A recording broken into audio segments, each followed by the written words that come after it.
Hey, what's up everybody? Patrick 1969 here, and today I wanted to show you guys a mobile suit that I've always found really interesting and cool. It is the Gouf Ignite from Gundam Seed. I can't remember exactly if this was featured in the first season or second only, but anyways, just another mobile suit, Xeon mobile suit that Gundam Seed kind of re-envisioned, or not kind of, they did re-envision it. But anyways, so as you can see, there's 3 different colors right here. I don't know if I have them all. I don't think there's a red one, so I'm pretty sure I do. And there's a blue, white, and then orange. I know the orange and the white belong to two of the sub characters. I don't know their names. I haven't watched the show recently, and I don't watch the show enough to, point them out and stuff.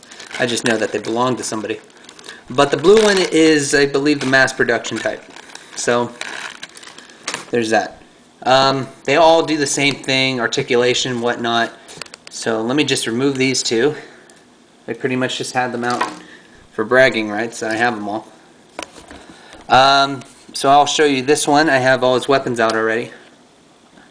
Show you the accessories and his articulation and whatnot. First thing I want to show you, it's really neat, is this the Gouf shield.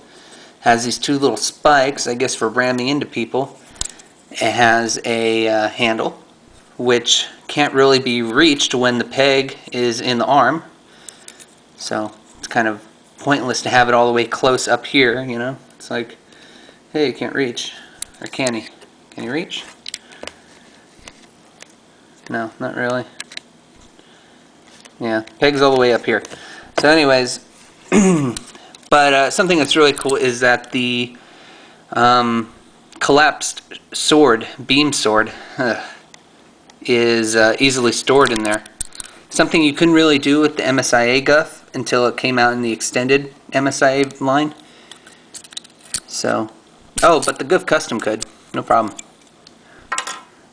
Alright, we have the extended version of the sword.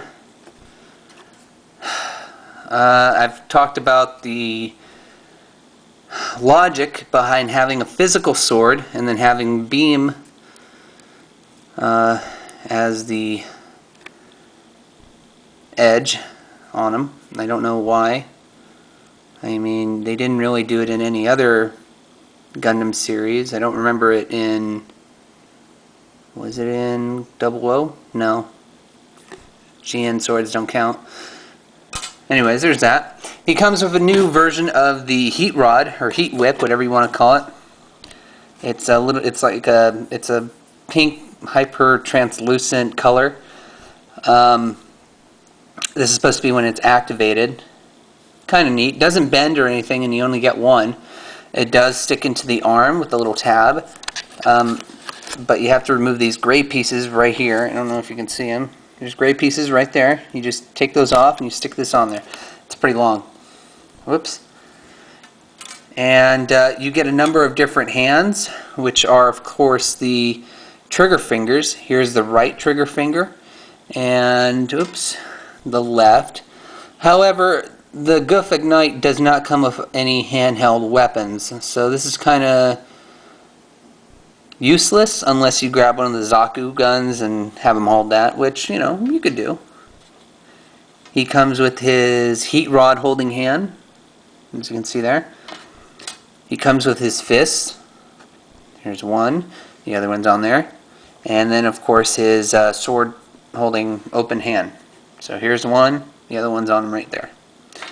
Another cool thing, let me show you this first, is that he has these little hand or wrist guns, and they're kind of like the fingertip guns that the original Gouf used to have, but instead of wasting the space or the uselessness or the usefulness of having a full functioning hand, they decided to not put it in the fingertips and put it on the, around the wrist or on the forearm. So I thought that was cool. Whenever you see this guy on the show firing with these two, it's always a cool sight.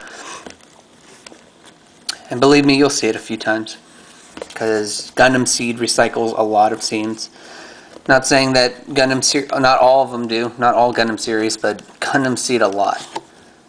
Last but not least, he has this little flight pack. It's not detachable, so I mean, whatever for that. But these wings spread out. This part spreads out. It's cool. It's a neat little thing. Here it is, front view. I get lifting up his skirt, trying to show you his goods. Yeah, it's for flying and everything. So there's that, and that's how you close it. Articulation. If you've seen my Zaku Phantom Blaze or Slash, Slash, then you'll know that, you know, the Gundam Seed MSIA line has a lot of the newer joint kind of systems going on with it, and this is, you know, the same as the Zaku and most of the other Gundams and mobile suits from that toy line or series of toy line. So nothing really has changed. There's still a little bit of mobility in the waist. The legs and the arms are the ones with the most mobility. And that's it. The thrusters kind of move a little bit. You can move them a little. They don't move a lot, just a little. And that's pretty much it.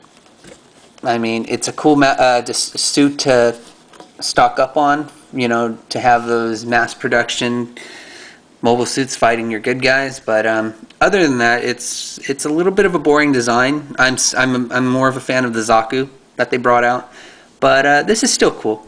So anyways, that's been my review. If I had to give a price, you know, I haven't really looked for this guy before. When I bought a lot from a person, he just had all these Gundam Seed figures, and I just wanted to keep the Zeon figures mostly.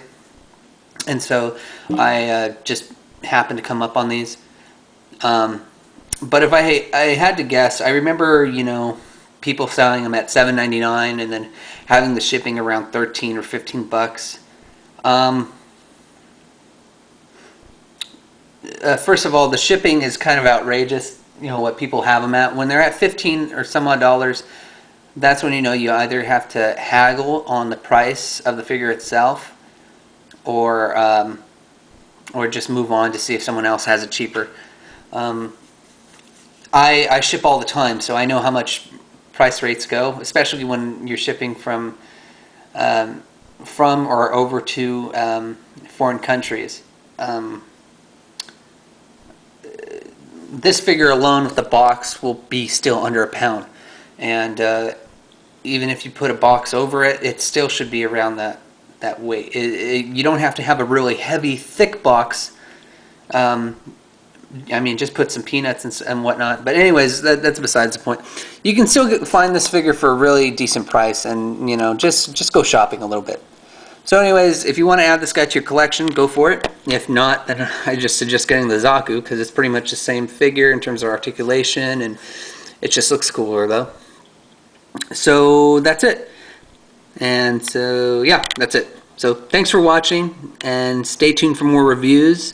And if you have anything to request, feel free to do so. Also subscribe if you're not a member or a subscriber to my channel. I have a contest that I'm plotting very soon. And that's it. So take care, everybody. Bye-bye.